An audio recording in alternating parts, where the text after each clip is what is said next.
To strive, to seek, to find, and not to yield.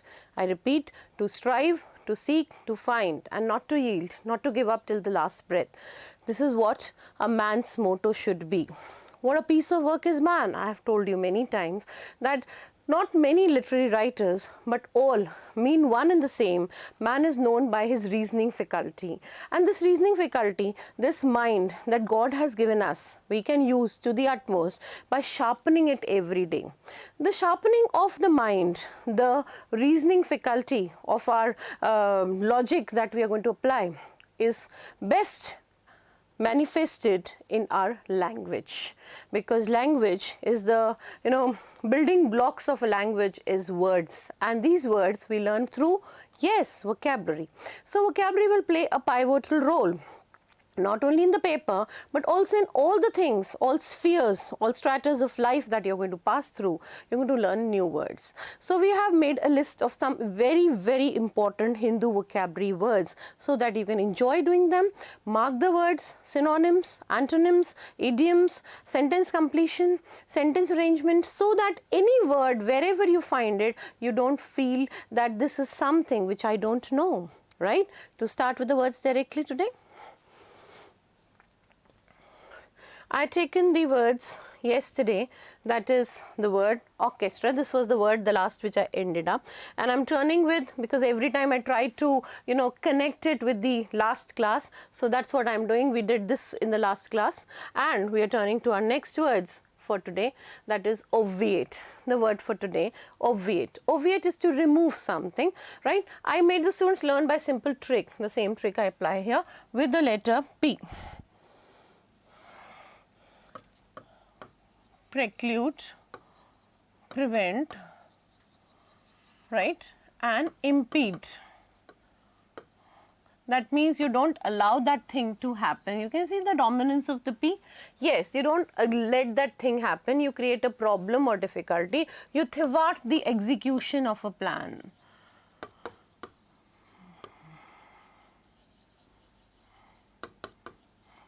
You make that thing, almost very difficult to happen.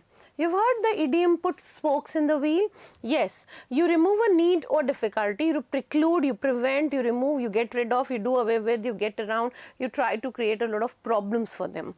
That is the word obviate, right? So obviate is something that you create a problem or difficulty, right?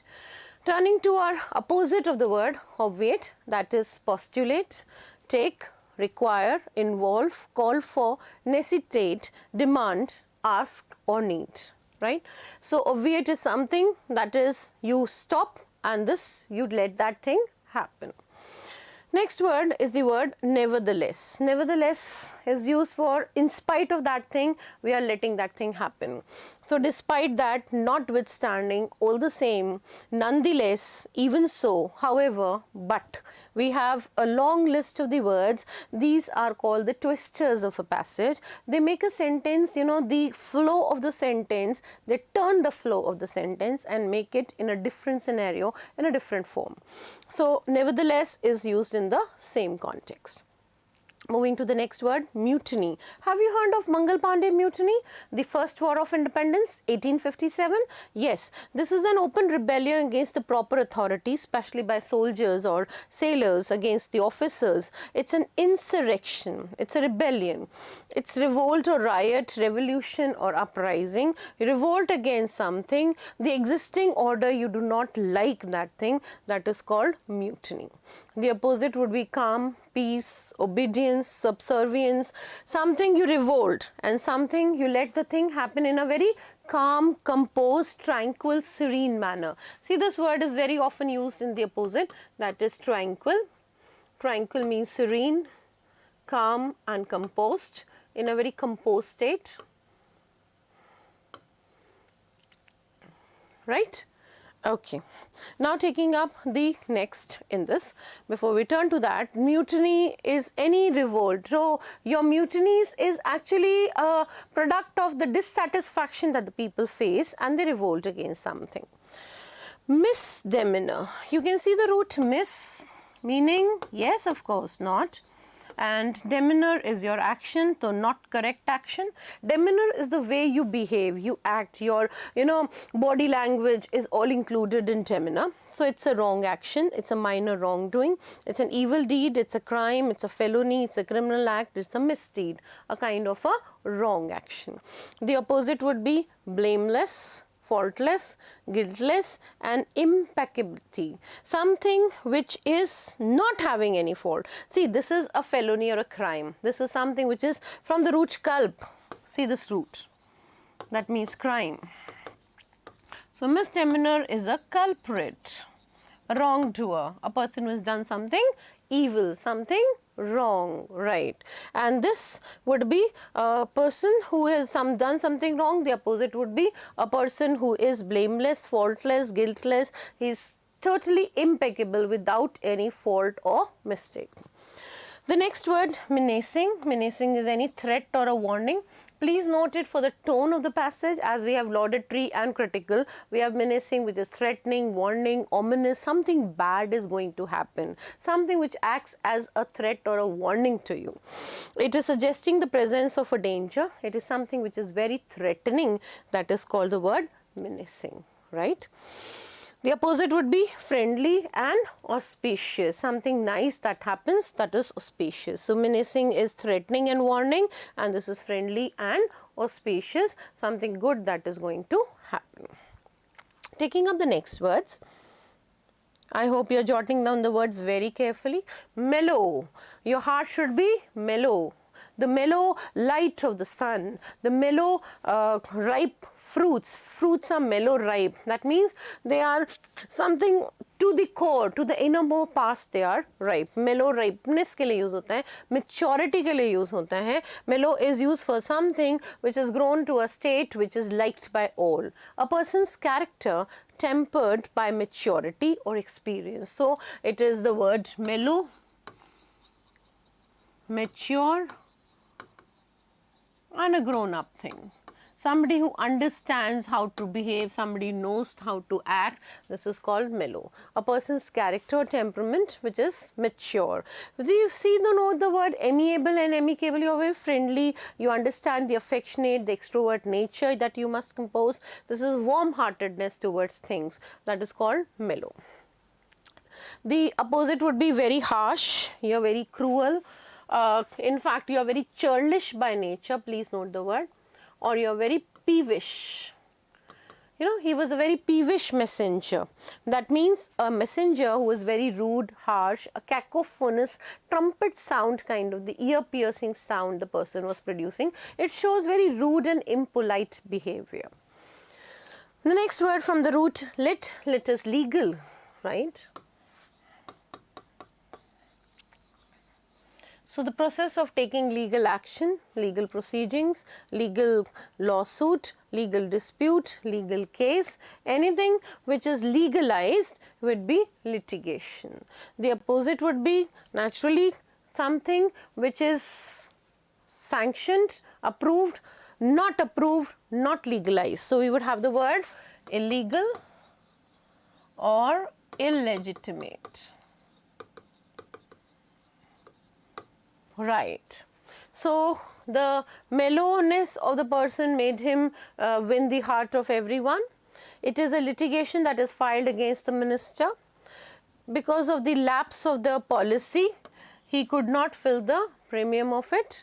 It's a brief or a temporary failure of concentration, memory or judgment. It is a failure, it's a failing, it's a slip, it's an error, it's a mistake, it's a blunder, it's a fault, something which acts that the thing doesn't happen. That is called lapse. The opposite would be continue, hang on, persist. This is the thing which acts as an error. This is the thing which continues continuously. Next word is a knee-jerk. Knee-jerk is an automatic and unthinking response, and a response which is mechanical and robotic. Spontaneous response. This once, you've heard, I remember one of the favorite lines of William Wordsworth. Poetry is a spontaneous overflow of powerful emotions. It owes its origin to emotion recollected in tranquility. What is it? Spontaneous. Spontaneous means what? It comes on its own. You don't have to make up or plan up for something. It happens naturally. That is called spontaneous. So, it is called automatic unthinking response. It is instinctive, it is involuntary, it is mechanical, it is robotic, and it is spontaneous. That means something you don't, it is unplanned in fact. It happens, something which happens automatically. Next word is the word irate. Irate is to perform or utter repeatedly. Continuously you keep repeating that, recapitulating. We use a short form. Heard of the various TV soaps and serials which come, we do a recap. Before starting the class, we do a recap. That means we go through it again over so that you can understand and draw a connection between what was done earlier, and you can just arrange the things in your mind that this was the route, this I did. So, this is a kind of a, yes, it is a kind of a continuation.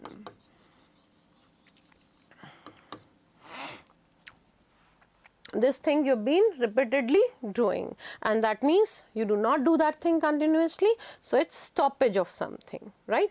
So, you've understood the word mellow, mature, litigation, legalized. Lapse means the break of something. Knee jerk is any kind of an unplanned thing, something which happens spontaneously or naturally. As the waterfall, the brook falls automatically. And irate is something which you have to go through again and again. In the examination time, you have to do a lot of erasure of your notes, because you will keep repeating them, understanding them, so they will go in your mind continuously, right. The next word of the series that we take is the word invoke. Invoke, from the word, if you heard of the epic,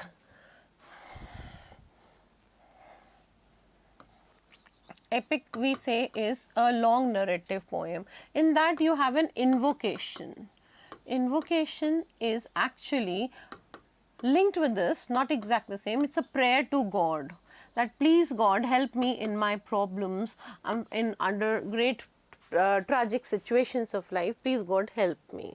So, invoke is provoking something, making something happen, to cite or appeal to someone or something as an authority for an action.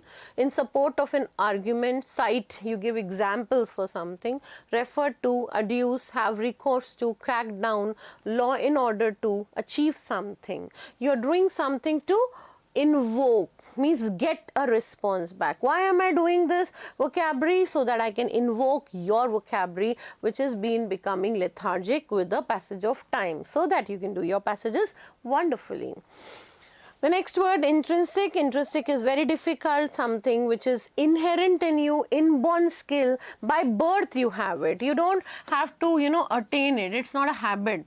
By birth you have it. It is innermost part of your body. It is essential, it is inherent, it is innate, it is inbred, congenital, from the root co, meaning together, and gen, meaning class or race, right, natural or native thing.